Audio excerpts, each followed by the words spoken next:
Paper ಯ ಕೊಠಡಿ ಅಂತ ತಿಳ್ಕೊಡಿ. ಸೇವಾ ಕೇಂದ್ರಕ್ಕೆ ಹೋದ್ರೂ ಪರೀಕ್ಷಾ ಕೊಠಡಿ ಅಂತ ತಿಳ್ಕೊಂಡು ಹೋಗಿ, ಆಗ ನೀವು ಪಾಸ್ ಆಗ. ಮನೆಗೆ ಹೋಗ್ತಿದ್ದೀನಿ ಅಂತ ತಿಳ್ಕೊಬೇಡಿ. बड़े से बड़ा कोर्स पास करके बड़े से बड़ा इम्तहान देने के लिए पेपर हॉल में जा रहे. ದೊಡ್ಡ ಕೋರ್ಸನ್ನು ಪಾಸ್ ಮಾಡಿಕೊಂಡು ದೊಡ್ಡ ಪರೀಕ್ಷೆಯನ್ನು ಕೊಡೋದಕ್ಕಾಗಿ ಪರೀಕ್ಷಾ ಕೇಂದ್ರಕ್ಕೆ ಹೋಗ್ತಿದ್ದೀನಿ ಅಂತ ತಿಳ್ಕೊಳ್ಳಿ.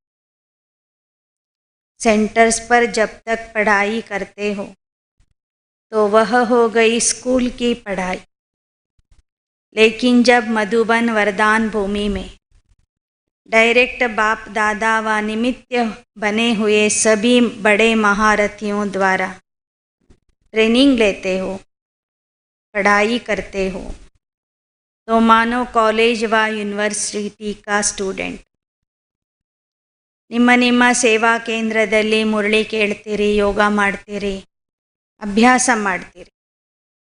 ಅದು ಪ್ರಾಥಮಿಕ ಶಾಲೆ ಅಥವಾ ಪ್ರೌಢಶಾಲೆಯ ವಿದ್ಯಾಭ್ಯಾಸ ಆಯಿತು. ಆದರೆ ಮಧುಬನಕ್ಕೆ ಬಂದು ಏನು ಕಲಿತೀರಿ? ಇಲ್ಲಿ ಮಹಾರಥಿ ಮಕ್ಕಳಿಂದ ಯಾವ ತರಬೇತಿಯನ್ನು ಪಡ್ಕೊಳ್ತೀರಿ? ಇದು ಕಾಲೇಜ್ ಅಥವಾ ವಿಶ್ವವಿದ್ಯಾಲಯದ ಶಿಕ್ಷಣ ಆಗಿದೆ. ನಿಮ್ಮ ಊರಲ್ಲಿ ಅಭ್ಯಾಸ ಮಾಡೋದು ಹೈಸ್ಕೂಲಲ್ಲಿ ಅಭ್ಯಾಸ ಮಾಡಿದೆ. ಮಧುಬನಕ್ಕೆ ಬಂದು ಅಭ್ಯಾಸ ಮಾಡೋದು, ಪುರುಷಾರ್ಥ ಮಾಡೋದೇನಿದೆ, ಇದು ಕಾಲೇಜ್ ಅಥವಾ ವಿಶ್ವವಿದ್ಯಾಲಯಕ್ಕೆ ಬಂದು ಅಭ್ಯಾಸ ಮಾಡೋದಾಗಿದೆ. ಇಲ್ಲಿ ಬಂದಾಗ ನೀವು ವಿಶ್ವವಿದ್ಯಾಲಯದ ವಿದ್ಯಾರ್ಥಿಯಾಗಿರ್ತೀರಿ. ಸ್ಕೂಲ್ के पेपर और यूनिवर्सिटी के पेपर में ಫರ್ಕ್ ಹೋತಾ. ಶಾಲೆಯ ಪರೀಕ್ಷೆಗಳು, ಹೈಸ್ಕೂಲ್ ಪರೀಕ್ಷೆಗಳು ಮತ್ತು ವಿಶ್ವವಿದ್ಯಾಲಯದ ಪರೀಕ್ಷೆಗಳಲ್ಲಿ ವ್ಯತ್ಯಾಸ ಇರ್ತದೆ. पढ़ाई में भी फ़र्क होता है. तो इस भट्टी में ट्रेनिंग लेना अर्थात यूनिवर्सिटी का स्टूडेंट बनना है. ಈ ಮಧುಬನದ ಭಟ್ಟಿಯಲ್ಲಿ ಬಂದು ಟ್ರೈನಿಂಗ್ ತಗೊಳ್ಳೋದು ಅಂದರೆ ಯೂನಿವರ್ಸಿಟಿಯ ವಿದ್ಯಾರ್ಥಿಯಾಗೋದಾಗಿದೆ. तो अभी यूनिवर्सिटी की पढ़ाई का पेपर देने के लिए जा रहे. ಈಗ ತಾವು ವಿಶ್ವವಿದ್ಯಾಲಯದ ಪರೀಕ್ಷೆ ಕೊಡೋದಕ್ಕಾಗಿ ಹೋಗ್ತಾ ಇದ್ದೀವಿ. यूनिवर्सिटी के पेपर्स के बाद ही स्टेटस की प्राप्ति होती. ವಿಶ್ವವಿದ್ಯಾಲಯದ ಪರೀಕ್ಷೆಯಲ್ಲಿ ಪಾಸಾದಾಗ ಮಾತ್ರ ಯಾವುದಾದ್ರೂ ಪದವಿ ನಿಮಗೆ ಸಿಗ್ತದೆ, ಡಿಗ್ರಿ ಸಿಗ್ತದೆ. ऐसे ही भट्टी में आने के बाद जो प्रैक्टिकल पेपर में पास हो निकलते हैं, उनको वर्तमान और भविष्य स्टेटस और स्टेज प्राप्त होती. ಹಾಗೆಯೇ ಈ ಭಟ್ಟಿ ಕಾರ್ಯಕ್ರಮಕ್ಕೆ ಬಂದು ಎಲ್ಲ ರೀತಿಯ ಶಿಕ್ಷಣವನ್ನು ಪಡೆದುಕೊಂಡು ಪ್ರತ್ಯಕ್ಷ ಪರೀಕ್ಷೆಯಲ್ಲಿ ಯಾರು ಪಾಸ್ ಆಗ್ತಾರೆ, ತಮ್ಮ ತಮ್ಮ ಕ್ಷೇತ್ರಕ್ಕೆ ಹೋಗಿ ಪ್ರಾಯೋಗಿಕ ಪರೀಕ್ಷೆಯಲ್ಲಿ ಯಾರು ಪಾಸ್ ಆಗ್ತಾರೆ, ಅವರು ವರ್ತಮಾನ ಮತ್ತು ಭವಿಷ್ಯದಲ್ಲಿ ಒಳ್ಳೆಯ ಪದವಿಯನ್ನು ಪಡ್ಕೊಡ್ತಾರೆ.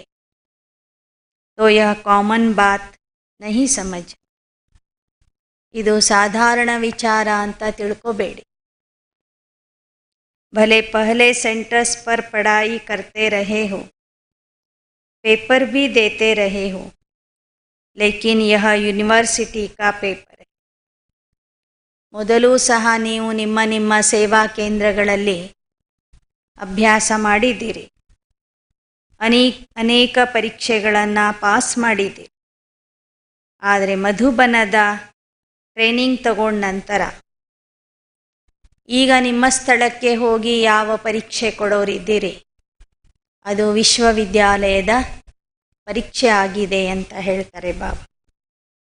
बाप दादा द्वारा तिलक व छाप लगाने के बाद अगर कोई प्रैक्टिकल पेपर में फेल हो जाते हैं तो क्या होगा? ಮಧುಬನದಿಂದ ನಿಮಗೆ ಕಳಿಸುವಾಗ ಬಾಪ್ ದಾದಾರವರು ನಿಮ್ಮ ಮಸ್ತಕದಲ್ಲಿ ತಿಲಕ ಇಡ್ತಾ ಇದ್ದಾರೆ, ನಿಮ್ಮ ಮೇಲೆ ಮುದ್ರೆ ಹಾಕ್ತಾ ಇದ್ದಾರೆ. ಇಷ್ಟೆಲ್ಲ ತಂದೆಯಿಂದ ಪಾಲನೆ ಪಡ್ಕೊಂಡು ನಿಮ್ಮ ಕ್ಷೇತ್ರಕ್ಕೆ ಹೋದಾಗ ನೀವೇನಾದರೂ ಪ್ರಾತ್ಯಕ್ಷಿಕ ಪರೀಕ್ಷೆಯಲ್ಲಿ ಫೇಲ್ ಆಗಿಬಿಟ್ಟರೆ ಅಂಥವ್ರಿಗೆ ಏನಂತ ಹೇಳಬಹುದು? ಜನ್ಮ ಜನ್ಮಾಂತರ के लिए फेल का दाग रह जाएगा. ಜನ್ಮ ಜನ್ಮಾಂತರದವರೆಗೆ ಈ ಆತ್ಮ ಫೇಲ್ ಆಗಿರುವಂಥ ಆತ್ಮ ಎಂಬ ಕಲೆ ಉಳಿದು ಬಿಡ್ತದೆ.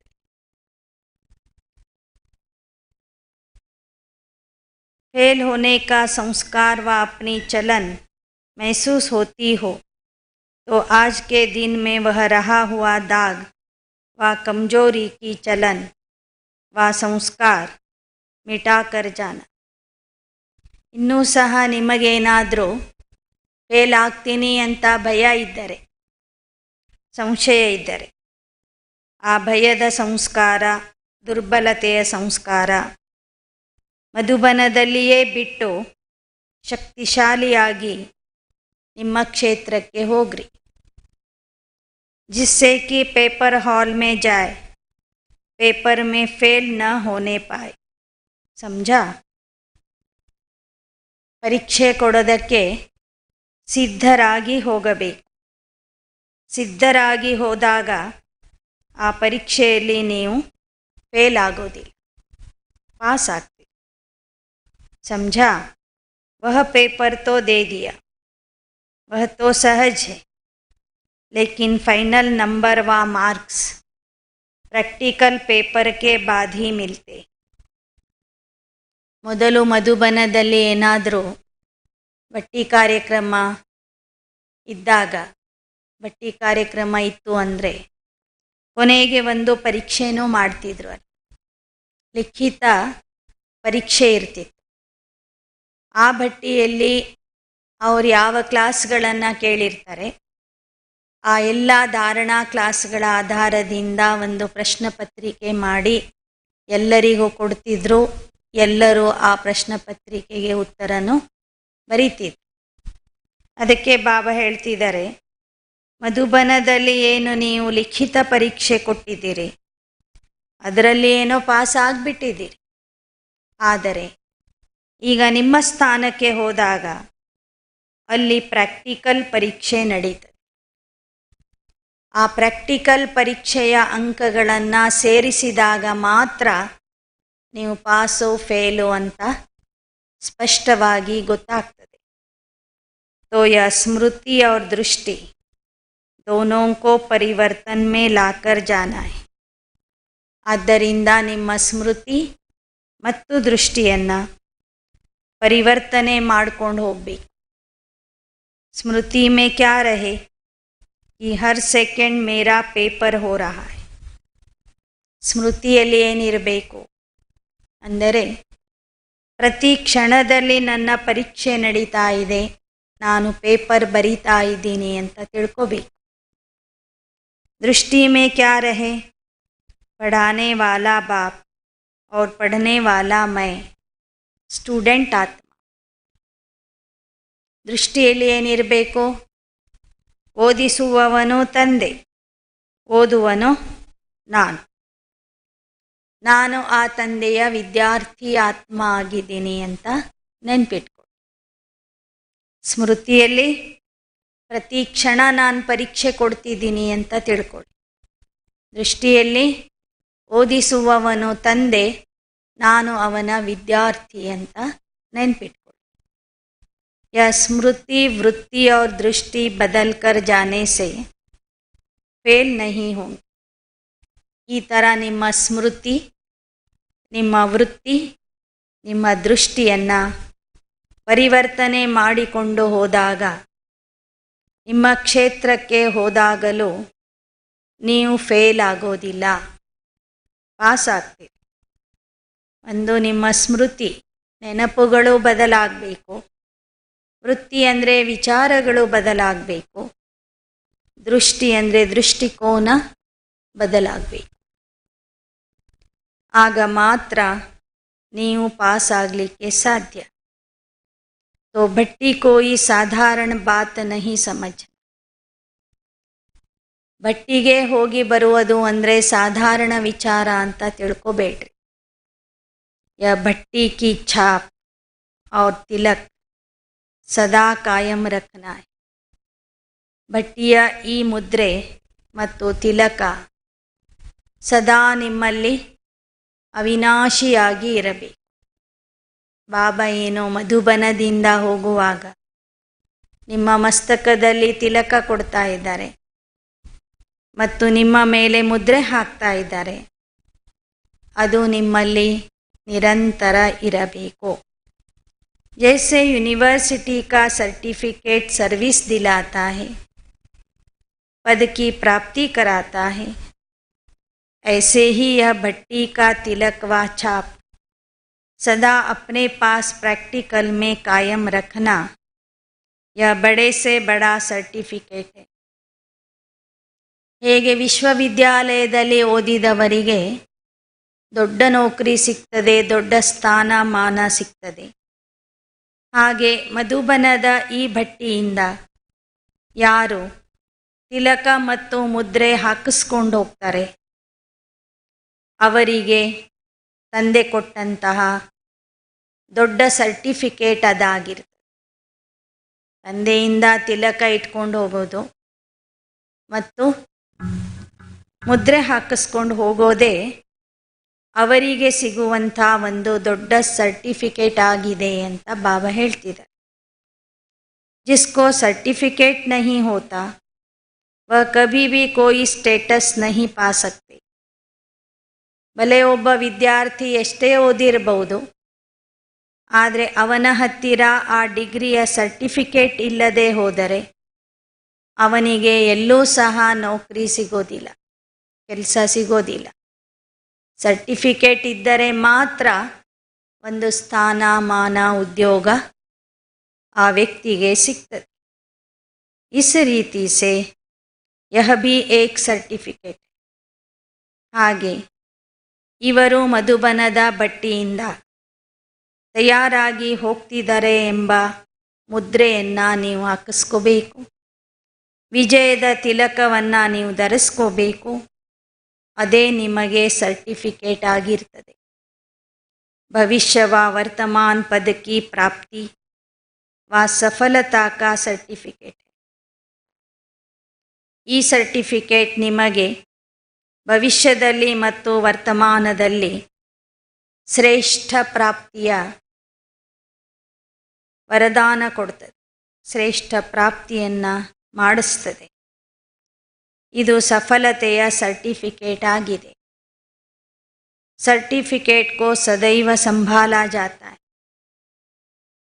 ಯಾವುದೇ ಒಂದು ಪರೀಕ್ಷೆ ಪಾಸ್ ಮಾಡಿದ ಮೇಲೆ ಸರ್ಕಾರ ಏನು ಸರ್ಟಿಫಿಕೇಟ್ ಕೊಡ್ತದೆ, ಆ ಸರ್ಟಿಫಿಕೇಟನ್ನು ವಿದ್ಯಾರ್ಥಿಗಳು ಬಹಳ ಸಂಭಾಲನೆ ಮಾಡಿ ಇಟ್ಕೊಂಡಿರ್ತಾರೆ.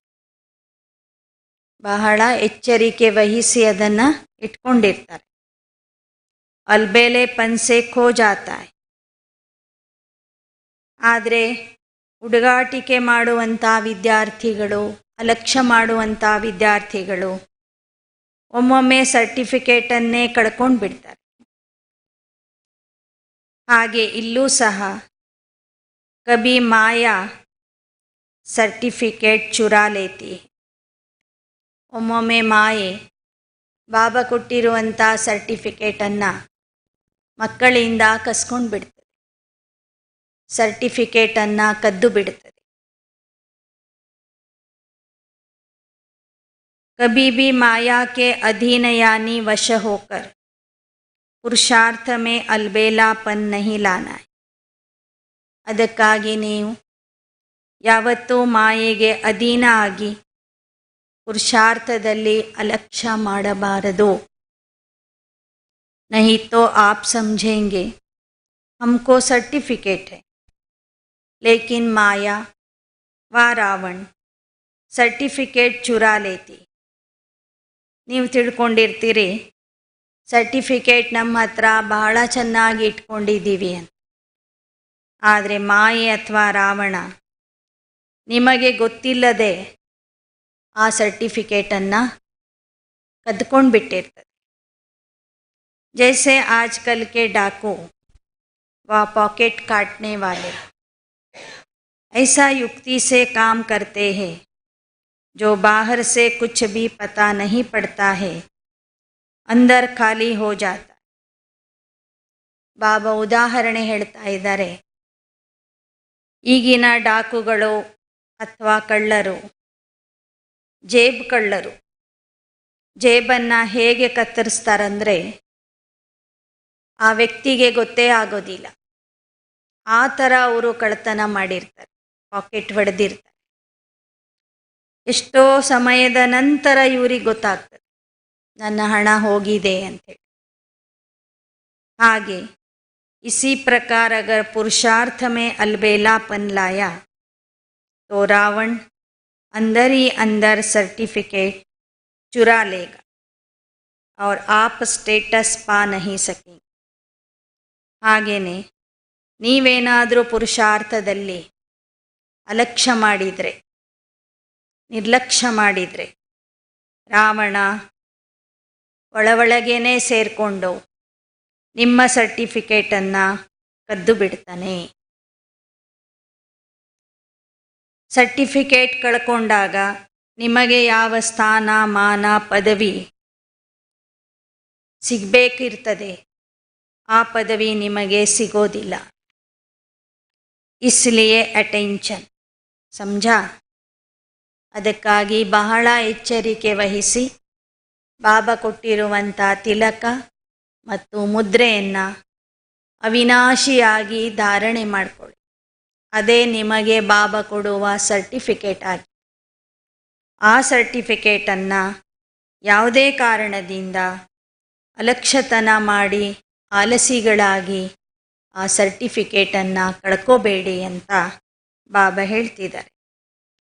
ಯಾ ಗ್ರೂಪ್ ಸರ್ವಿಸೇಬಲ್ ತೋ ಹೈ, ಅಭಿ ಕ್ಯಾ ಬನ್ನ ಹೈ. ಈ ಗ್ರೂಪಿನವರು ಸೇವಾಧಾರಿಗಳಾಗಿದ್ದಾರೆ, ಆದರೆ ಇನ್ನು ಮುಂದೆ ಏನಾಗಬೇಕು?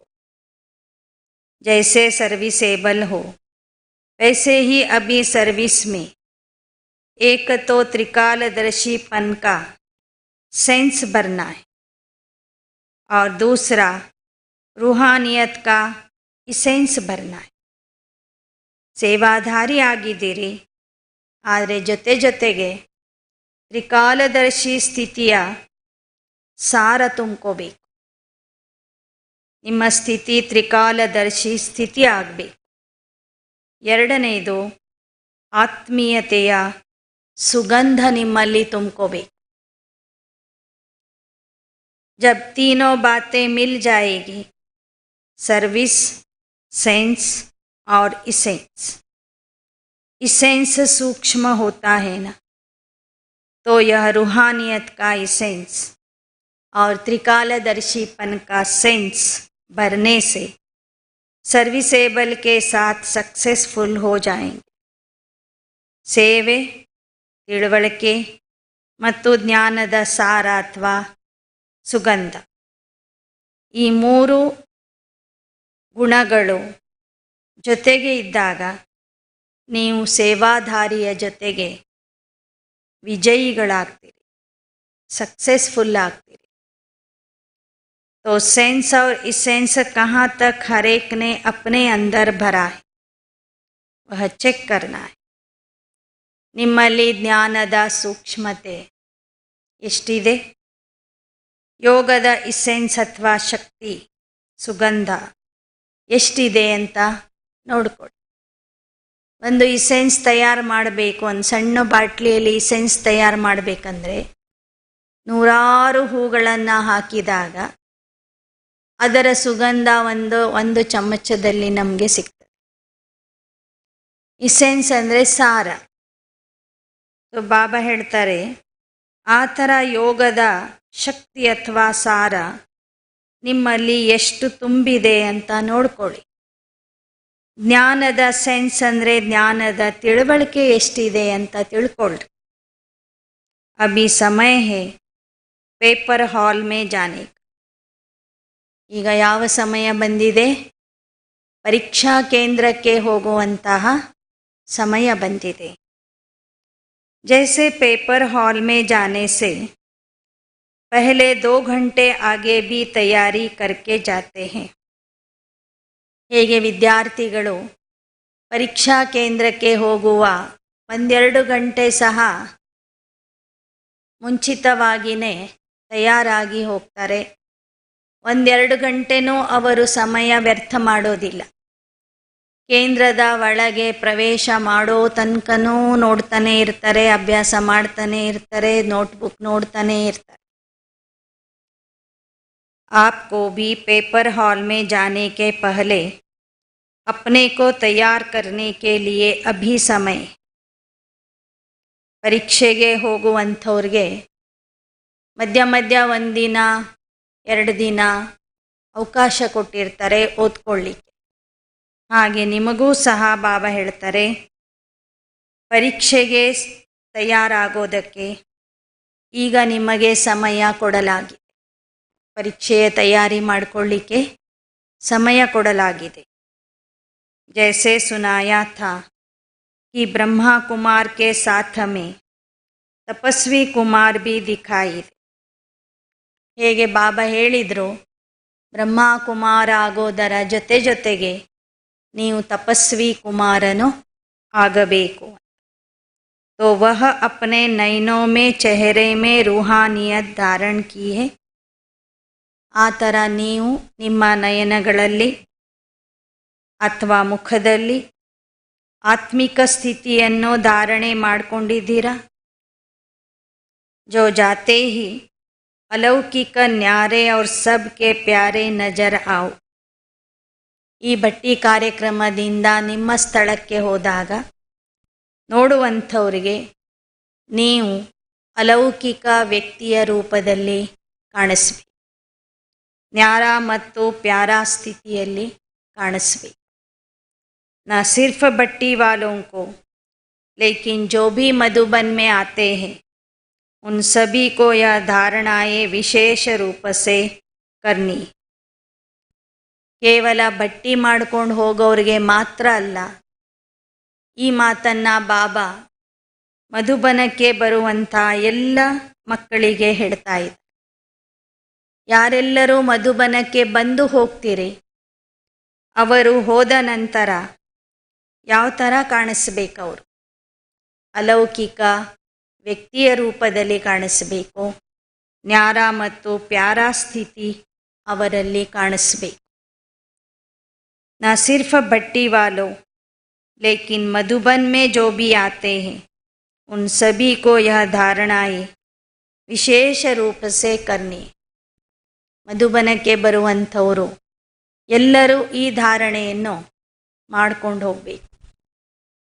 ನ್ಯಾರ ಮತ್ತು ಪ್ಯಾರಾ ಆಗಿ ಹೋಗಬೇಕು. ಭಟ್ಟಿ सक्सेस रही इनों की पढ़ाई की रफ्तार से आप संतुष्ट हो. ಈ ಭಟ್ಟಿ ಚೆನ್ನಾಗಿತ್ತಾ?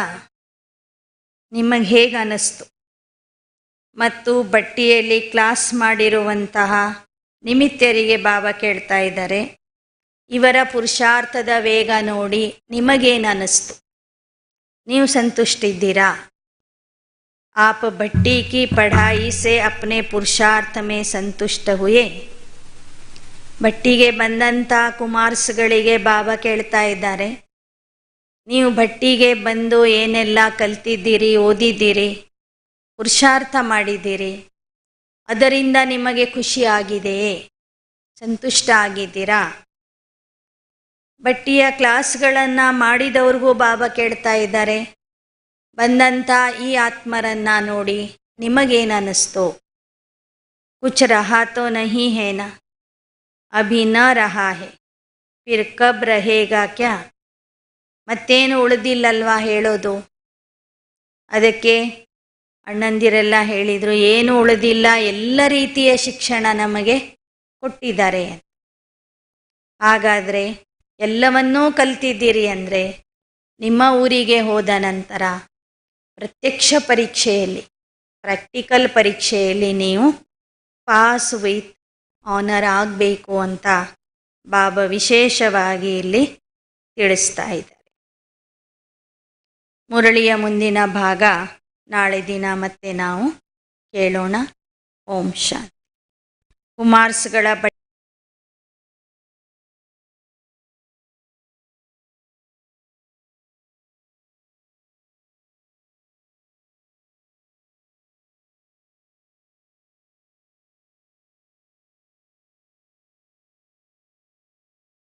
ಪಟ್ಟಿಯಲ್ಲಿ ಬಾಬಾ ನುಡಿಸಿದ ಮಹಾವಾಕ್ಯಗಳು.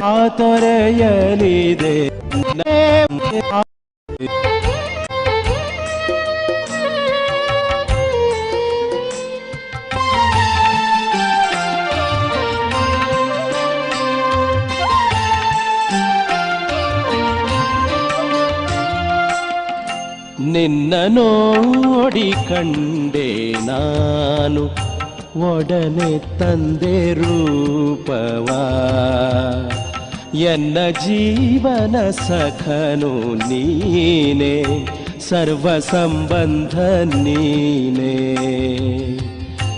ನಿನ್ನ ಪಡೆದ ನನಗೆ ಈಗ ಕಳೆಯಿತು ಮನದ ಕತ್ತಲೆ, ನಿನ್ನ ಪಡೆದ ನನಗೆ ಈಗ ಕಳೆಯಿತು ಮನದ ಕತ್ತಲೆ, ಜ್ಞಾನೋದಯವಾಯಿತು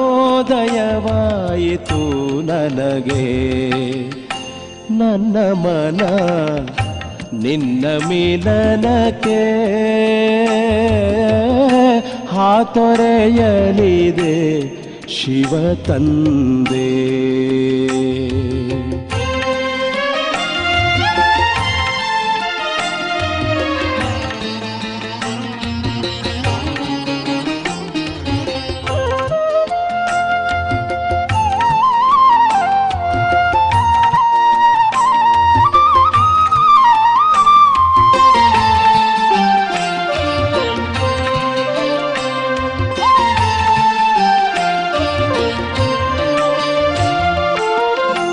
ನಿನ್ನ ನೆನಪು ಸದಾ ತುಂಬಿದೆ, ಎಲ್ಲವನ್ನೂ ನಾ ಮರೆತೆ.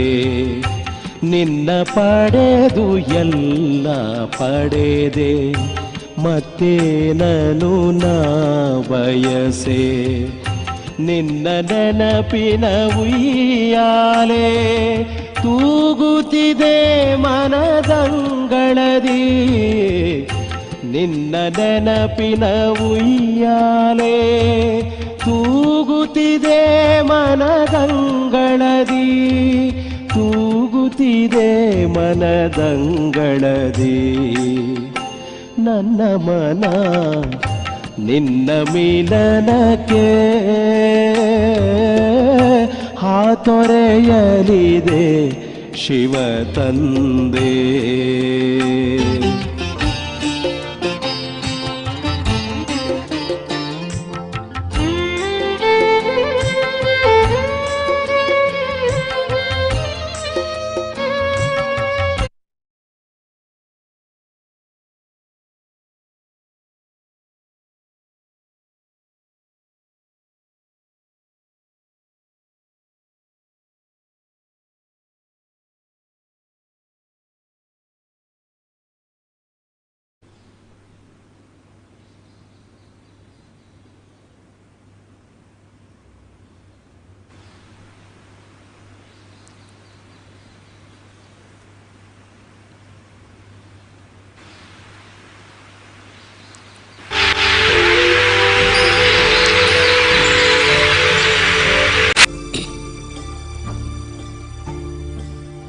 ಹಣೆಯ ಮಧ್ಯದಲ್ಲಿರುವ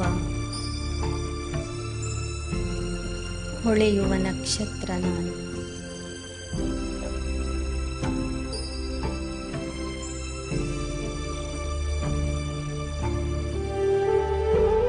ಮಸ್ತಕಮಣಿ ಆತ್ಮ ನಾನು.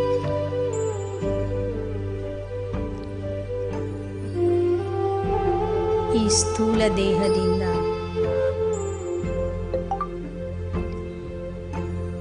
ಸ್ಥೂಲ ಜಗತ್ತಿನಿಂದ ದೂರ ಹೋಗುತ್ತಿದ್ದೇನೆ.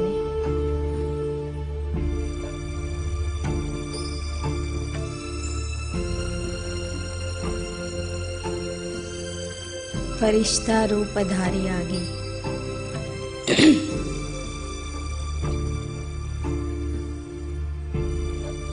ಹಾರುತ್ತಾ ಹಾರುತ್ತಾ ಸೂಕ್ಷ್ಮ ವತನಕ್ಕೆ ಹೋಗಿ ತಲುಪಿದ್ದೇನೆ.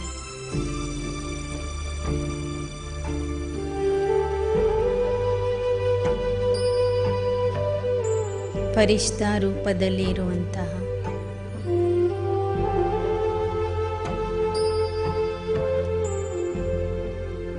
ಬ್ರಹ್ಮ ತಂದೆಯ ಸನ್ಮುಖದಲ್ಲಿ ನಾನು ಹೋಗಿ ಕುಳಿತಿದ್ದೇನೆ.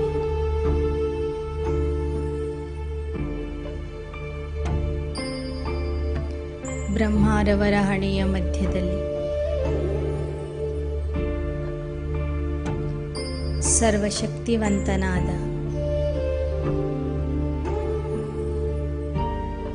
ನನ್ನ ಪ್ರೀತಿಯ ಆತ್ಮಿಕ ತಂದೆ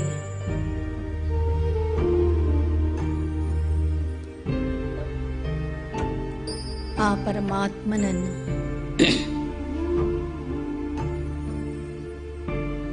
ಪರಂಜ್ಯೋತಿಯ ರೂಪದಲ್ಲಿ ತೇಜೋಮಯ ರೂಪದಲ್ಲಿ ನಾನು ನೋಡುತ್ತಿದ್ದೇನೆ.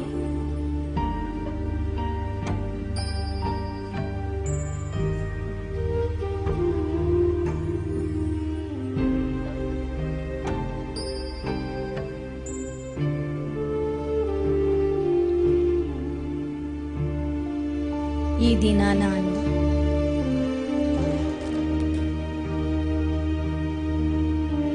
ಪರಂಜ್ಯೋತಿ ರೂಪದಲ್ಲಿರುವ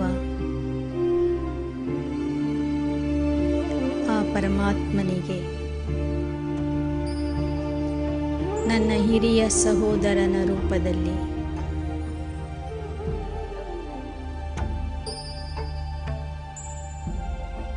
ಹಿರಿಯ ಅಣ್ಣನ ರೂಪದಲ್ಲಿ ನೋಡುತ್ತಿದ್ದೇನೆ.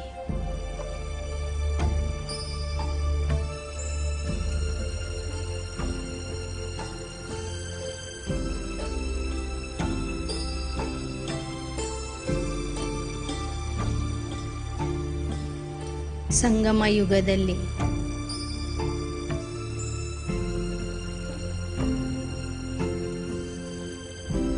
ಆ ಪರಮಾತ್ಮ ತಂದೆ ನನಗೆ ಬಂಧುವಿನ ರೂಪದಲ್ಲಿ ಸಿಕ್ಕಿದ್ದಾರೆ.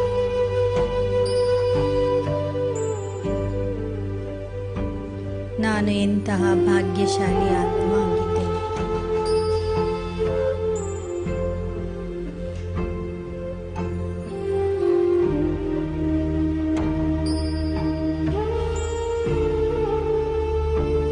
ನಿರಾಕಾರ ತಂದೆ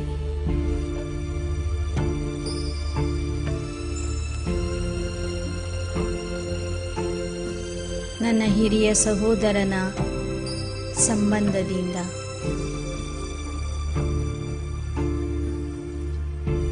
ಬ್ರಹ್ಮರವರ ನಯನಗಳ ಮೂಲಕ ನನಗೆ ದೃಷ್ಟಿ ಕೊಡುತ್ತಿದ್ದಾರೆ.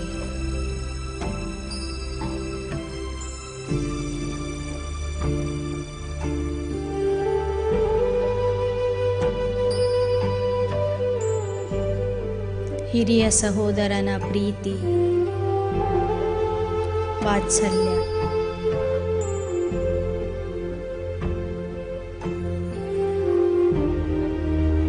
ಶಕ್ತಿ ಹಾಗೂ ಧೈರ್ಯವನ್ನು ನನ್ನಲ್ಲಿ ತುಂಬುತ್ತಿದ್ದಾರೆ.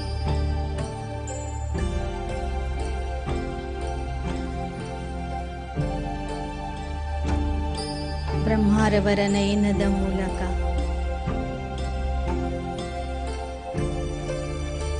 ಹಿರಿಯ ಸಹೋದರನ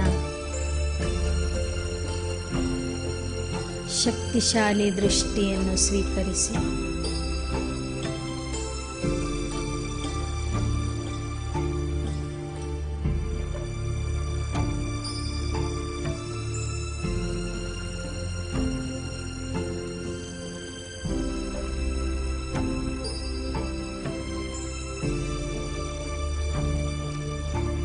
ಅತ್ಯಂತ ಪ್ರೀತಿಯಿಂದ ದೃಷ್ಟಿಯನ್ನು ಸ್ವೀಕರಿಸುತ್ತಾ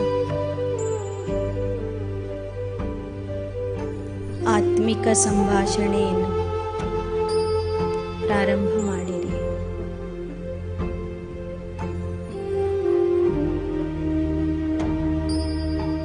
ಶಿವ ತಂದೆಗೆ ಹೇಳಿ,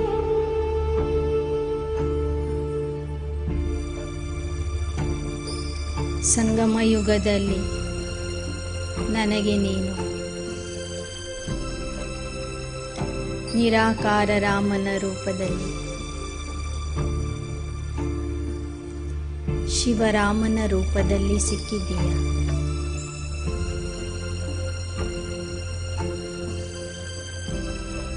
ನಿನ್ನಿಂದ ನನಗೆ ಸಂಪೂರ್ಣ ಆರಾಮದ ಶಾಂತಿಯ ಅನುಭವ ಆಗುತ್ತಿದೆ.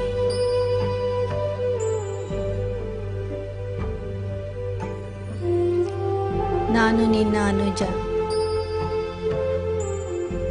ಲಕ್ಷ್ಮಣ ಆಗಿದ್ದೇನೆ.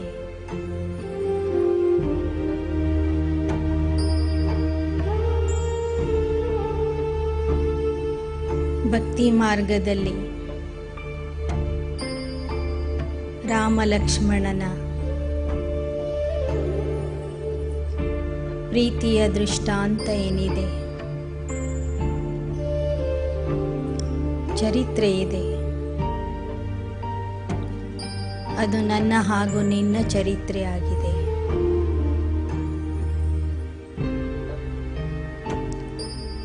ನನ್ನ ಹಾಗೂ ನಿನ್ನ ದೃಷ್ಟಾಂತ ಆಗಿದೆ.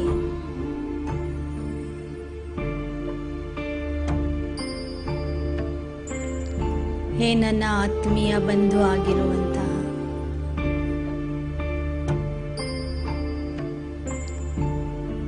ಶಿವರಾಮ,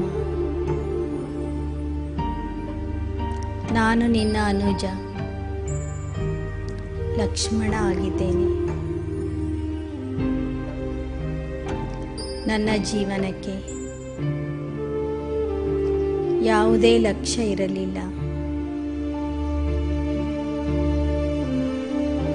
ಗುರಿ ಇರಲಿಲ್ಲ. ಲಕ್ಷ್ಯ ಇಲ್ಲದೆ ನಾನು ಅಲದಾಡುತ್ತಾ ಇದ್ದೆ. ಜೀವನದಲ್ಲಿ ಸುಖ, ಶಾಂತಿ, ನೆಮ್ಮದಿ ಇರಲಿಲ್ಲ.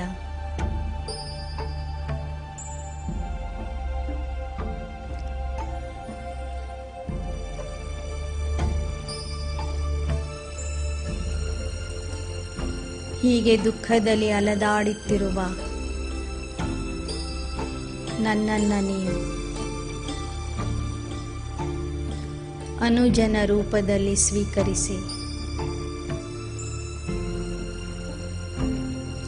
ನಿನ್ನ ಸರ್ವಶಕ್ತಿಗಳನ್ನು, ಸರ್ವಗುಣಗಳನ್ನು ನನ್ನಲ್ಲಿ ತುಂಬುತ್ತಿದ್ದೀಯ.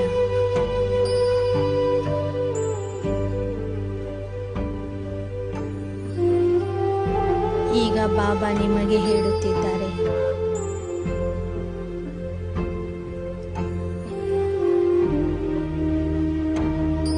ಹೇ ಅನುಜ, ನಾನು ನಿನ್ನ ಜೊತೆಗೇ ಇರ್ತೇನೆ.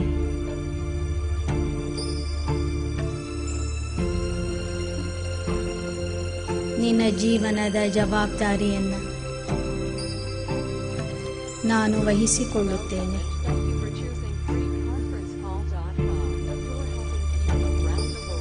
ನಿನಗೆ ಯಾರಿಂದಲೂ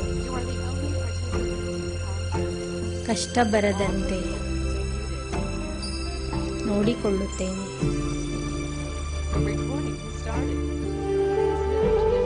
ನೀನು ಭಯಪಡಬೇಡ, ಧೈರ್ಯದಿಂದ ಇರು. ನಾನಿದ್ದೇನೆ, ಚಿಂತಿಸಬೇಡ.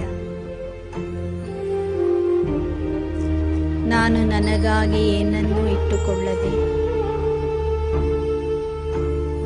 ನಿನಗೆ ಸರ್ವಸ್ವವನ್ನು ಅರ್ಪಣೆ ಮಾಡುತ್ತೇನೆ. ಕೇವಲ ನನ್ನ ಆಜ್ಞೆಯನ್ನು ಪಾಲಿಸು. ನನ್ನ ಆಜ್ಞೆಯಂತೆ ನಡಿ. ಆಗ ನಾನು ನಿನಗೆ ನಿರಂತರ ರಕ್ಷಕನಾಗಿ ನಿಲ್ಲುತ್ತೇನೆ.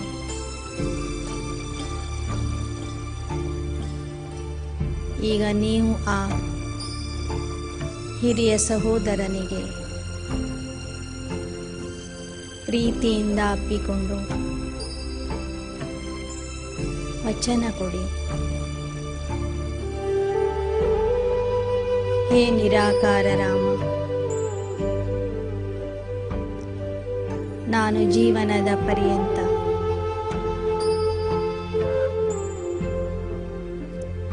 ನಿನ್ನ ಸರ್ವ ಆಜ್ಞೆಗಳನ್ನು ಪಾಲಿಸುತ್ತೇನೆ.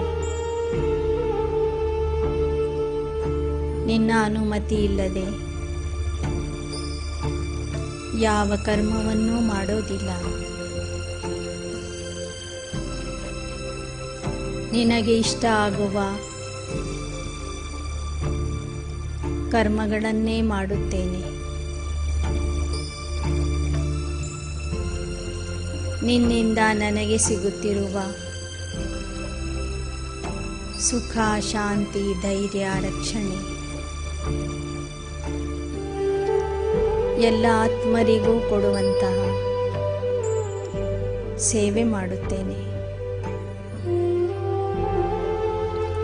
ನಿನ್ನ ಪ್ರೀತಿಯನ್ನು, ನಿನ್ನ ಪ್ರೀತಿಯ ಅನುಜನಾಗಿ ಕೊನೆಯವರೆಗೂ ನಿಭಾಯಿಸುತ್ತೇನೆ. ಇದು ನನ್ನ ದೃಢ ಸಂಕಲ್ಪ ಆಗಿದೆ.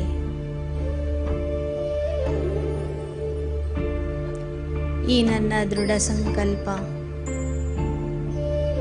ದೃಢ ವಚನವನ್ನು ಕೇಳಿ ನನ್ನ ನಿರಾಕಾರ ಬಂಧು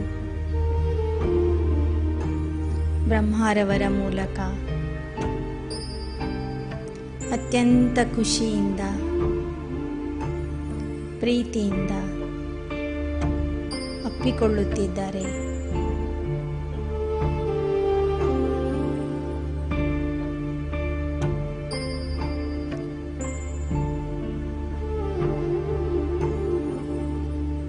ಆ ಅಣ್ಣನ ಹಾಗೂ ನನ್ನ ಪ್ರೀತಿ ರಾಮ ಲಕ್ಷ್ಮಣನ ಕಥೆಯ ರೂಪದಲ್ಲಿ ಯುಗ ಯುಗಾಂತರಗಳವರೆಗೆ ಹೀಗೆ ಎಲ್ಲ ಸಹೋದರರಿಗೆ ಒಂದು ಆದರ್ಶ ಉದಾಹರಣೆಯ ರೂಪದಲ್ಲಿ ತಿಳಿಯಲಿ.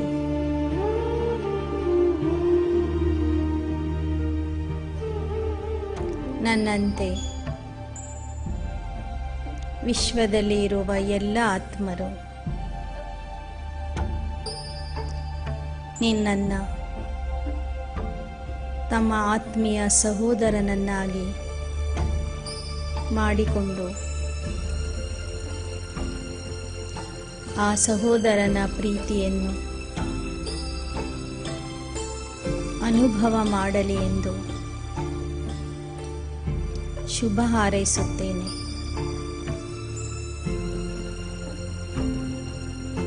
ಒಂದೆರಡು ನಿಮಿಷಗಳ ಸಮಯ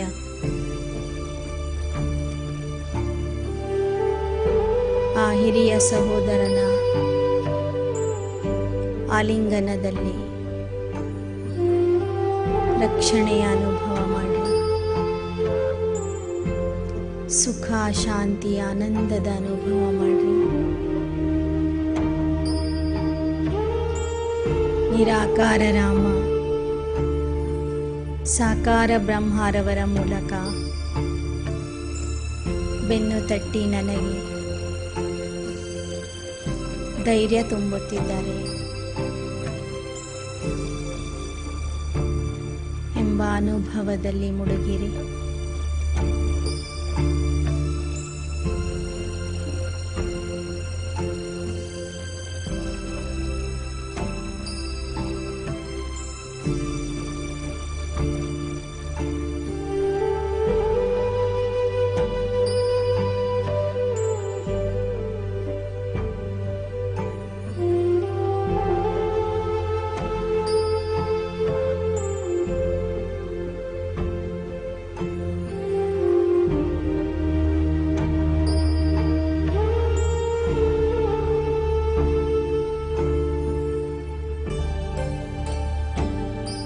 ಈಗ ಆ ತಂದೆಯನ್ನು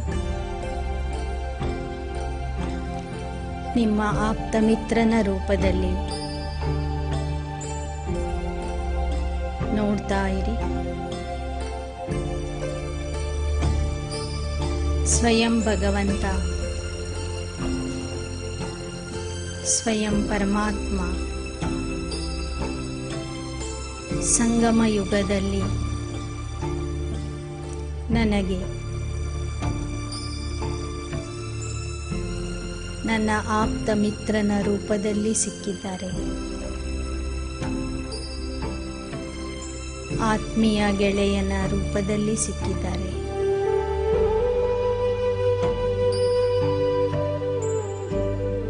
ಇಂತಹ ಮಿತ್ರ ಪ್ರಪಂಚದಲ್ಲಿ ಯಾರಿಗೂ ಸಿಕ್ಕಿಲ್ಲ.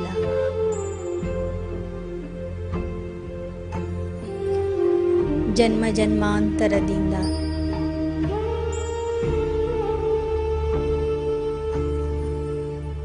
ಅನೇಕರ ಜೊತೆಗೆ ಸ್ನೇಹ ಬೆಳೆಸಿದೆ.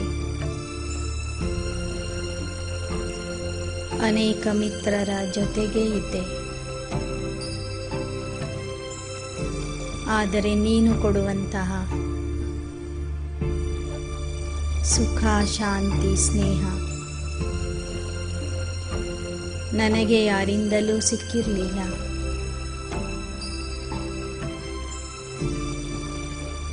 ಸ್ನೇಹಿತರಲ್ಲಿ ಕೆಲವರು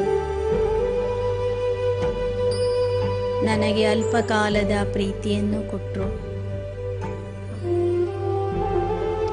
ಅಲ್ಪಕಾಲದ ಸುಖವನ್ನು ಕೊಟ್ಟರು. ಆದರೆ ಅವರು ನನ್ನಿಂದ ಅಗಲಿ ಹೋದಾಗ ಮತ್ತೆ ನನಗೆ ದುಃಖದ ಅನುಭವವಾಯಿತು. ಇನ್ನು ಕೆಲವರು ಸ್ವಾರ್ಥದಿಂದ ಪ್ರೀತಿ ಮಾಡಿದರು. ಅವರಿಗೆ ನನ್ನಿಂದ ಲಾಭ ಸಿಗದೇ ಇದ್ದಾಗ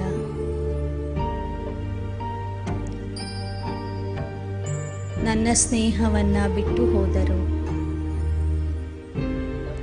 ಕೆಲವರು ನನಗೆ ಮೋಸ ಮಾಡಿದರು. ಆದರೆ ನೀನು ಯಾವುದೇ ಸ್ವಾರ್ಥ ಭಾವನೆಯಿಂದ ಪ್ರೀತಿ ಮಾಡುವಂಥ ಗೆಳೆಯ ಅಲ್ಲ. ನೀನು ನಿಸ್ವಾರ್ಥ ಸ್ನೇಹಿತ ಆಗಿದೀಯ. ನನ್ನಿಂದ ಯಾವುದೇ ರೀತಿಯ ಲಾಭ ಪ್ರತಿಫಲದ ಅಪೇಕ್ಷೆ ಇಲ್ಲದೆ ನಿಜವಾದ ಪ್ರೀತಿಯನ್ನು, ಆತ್ಮಿಕ ಪ್ರೀತಿಯನ್ನು ಕೊಡುವಂತಹ ಮಿತ್ರ ನೀನು. ದೇಹಧಾರಿ ಸ್ನೇಹಿತರು ನನ್ನನ್ನು ಬಿಟ್ಟು ಹೋದರು. ಆದರೆ ನೀನು ನನ್ನ ಕೈ ಹಿಡಿದು ಮೇಲೆ ನನ್ನನ್ನು ಯಾವತ್ತೂ ಬಿಟ್ಟು ಹೋಗುವುದಿಲ್ಲ. ಸದಾ ನನ್ನ ಜೊತೆಗೇ ಇರುತ್ತೀಯ.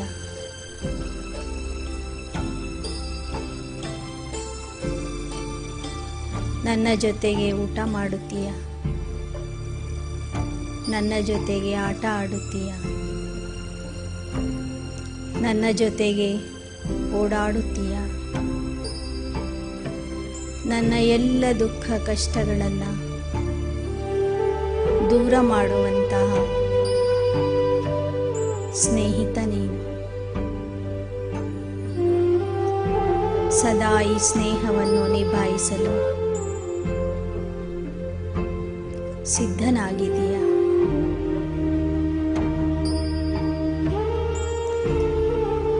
ಧೈರ್ಯದಿಂದ ನನಗೂ ಸಹ ಧೈರ್ಯ ನೀಡುತ್ತಿದ್ದೀಯ.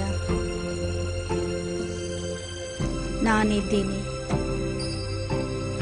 ಚಿಂತಿಸಬೇಡ ಎಂದು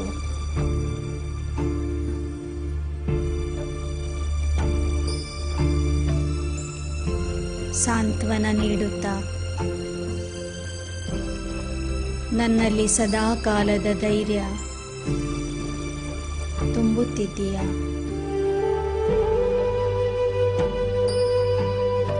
ಸಂಗಮ ಯುಗದಲ್ಲಿ ನಾನು ಅತ್ಯಂತ ಸಾಧಾರಣ ಆತ್ಮ. ಎಲ್ಲವನ್ನೂ ಕಳೆದುಕೊಂಡು ನಿರಾಧಾರ ನಿರಾಶ್ರಿತ ಆಗಿರುವಂತಹ ಬಡ ಆತ್ಮ ನಾನು.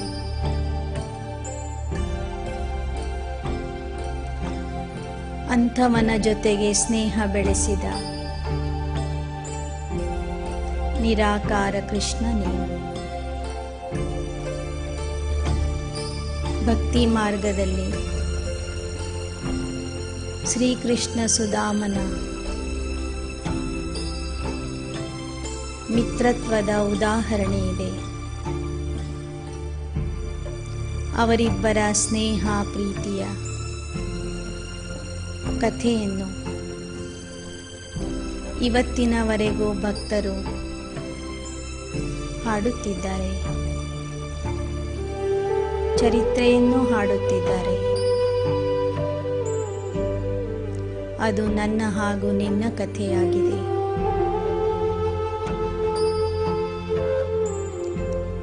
ಜಗತ್ತಿನ ದೃಷ್ಟಿಯಲ್ಲಿ ಸಾಮಾನ್ಯ ಆತ್ಮ ಆಗಿರುವಂತಹ ನನ್ನನ್ನು ನೀನು ಆರಿಸಿಕೊಂಡಿದ್ದೀಯ.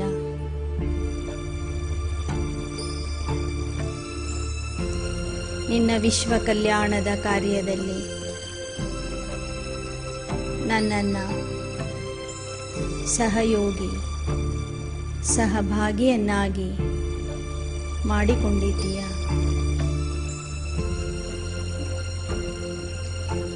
ನಾನು ಮಾಡುವ ಅಲ್ಪ ಸೇವೆಗೆ ಪ್ರತಿಯಾಗಿ ನನಗೆ ಸ್ವರ್ಗದ ರಾಜ್ಯ ಭಾಗ್ಯವನ್ನು ನೀಡುತ್ತಿದ್ದೀಯ.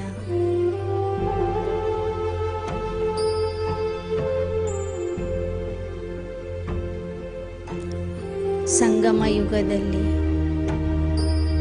ತನು ಮನ ಧನದ ಶಕ್ತಿಯನ್ನು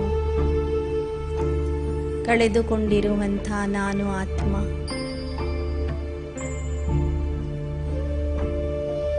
ನನ್ನ ಹತ್ತಿರ ಇರುವಷ್ಟು ತನು ಮನ ಧನದಿಂದ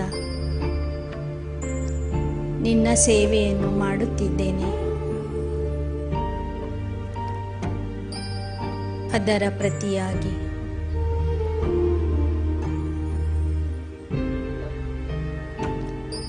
ನಾನು ಕೇಳದೇ ಇರುವಷ್ಟು,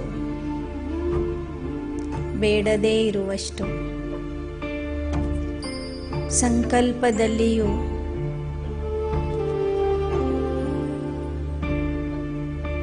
ಬಯಸದೇ ಇರುವಷ್ಟು ಭಾಗ್ಯವನ್ನು, ಪದ್ಮಾಪದಂ ಭಾಗ್ಯವನ್ನು ನನಗೆ ಕೊಡುತ್ತಿದ್ದೀಯ. ಚಿನ್ನದ ಅರಮನೆಗಳನ್ನು ಕೊಡುತ್ತಿದ್ದೀಯ.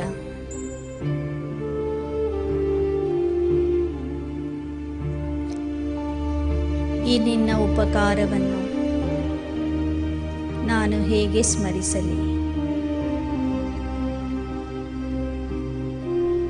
ಅದಕ್ಕಾಗಿ ನಾನು ವಚನ ಕೊಡುತ್ತೇನೆ. ಹೇ ನನ್ನ ಖುದಾ ದೋಸ್ತ್,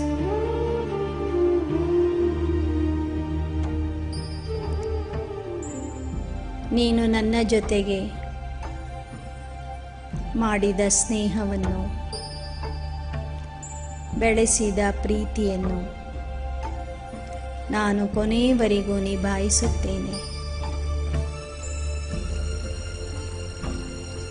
ಇಂತಹ ಖುದಾ ದೋಸ್ತ ಸಿಕ್ಕಿರುವುದೇ ನನ್ನ ದೊಡ್ಡ ಭಾಗ್ಯ. ನಿನ್ನ ಸ್ನೇಹದ ಕೈಯನ್ನು ನಾನು ಎಂದೂ ಬಿಡುವುದಿಲ್ಲ.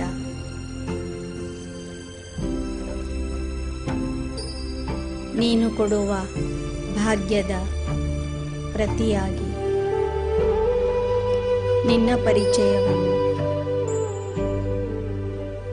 ಅನೇಕ ಆತ್ಮರಿಗೆ ನೀಡುವಂತಹ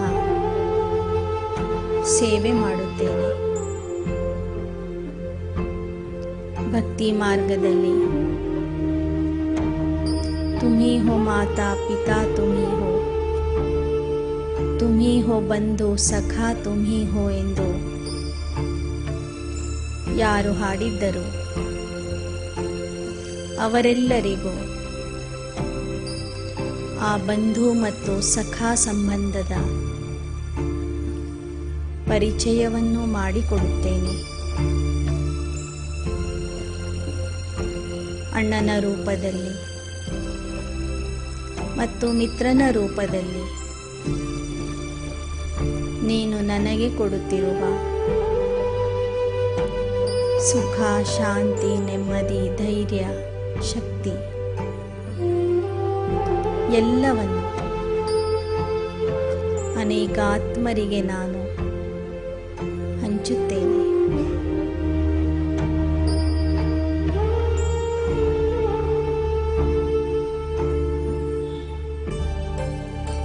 ನೀನು ಕೊಡುತ್ತಿರುವ ಆತ್ಮಿಕ ಸ್ನೇಹವನ್ನು ಇತರ ಎಲ್ಲ ಆತ್ಮರಿಗೂ ನಾನು ಕೊಡುತ್ತೇನೆ. ಕೊನೆಯವರೆಗೂ ನಿನ್ನ ಕೈ ಹಿಡಿದು ನಿನ್ನ ಜೊತೆಗೇ ಇರುತ್ತೇನೆ. ಮನೆಗೆ ವಾಪಸ್ ಹೋಗುವಾಗಲೂ ನಿನ್ನ ಕೈ ಹಿಡಿದು ನಿನ್ನ ಜೊತೆಗೇ ಬರುತ್ತೇನೆ. ಇದು ನನ್ನ ದೃಢ ಸಂಕಲ್ಪ ಆಗಿದೆ ಎಂದು ಹೇಳುತ್ತಾ ಆ ಖುದಾ ದೋಸ್ತನ ಕೈಗಳನ್ನು ಹಿಡಿದು ಪ್ರೀತಿಯಿಂದ ಅವನ ದೃಷ್ಟಿಯನ್ನು ಸ್ವೀಕರಿಸಿರಿ.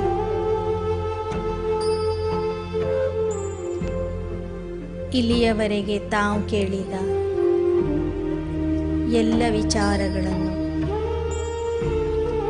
ಮತ್ತೊಮ್ಮೆ ಮನದಲ್ಲಿ ನೆನಪಿಸಿಕೊಳ್ಳುತ್ತಾ ಮನನ ಮಾಡುತ್ತಾ ಬಂಧು ಹಾಗೂ ಸಖಾ ಸಂಬಂಧದ ಅನುಭವವನ್ನು ಇನ್ನು 15 ನಿಮಿಷಗಳವರೆಗೆ ನಾವು ಮಾಡೋಣ. ಅದರಲ್ಲಿಯೇ ಮುಳುಗಿ ಹೋಗೋಣ.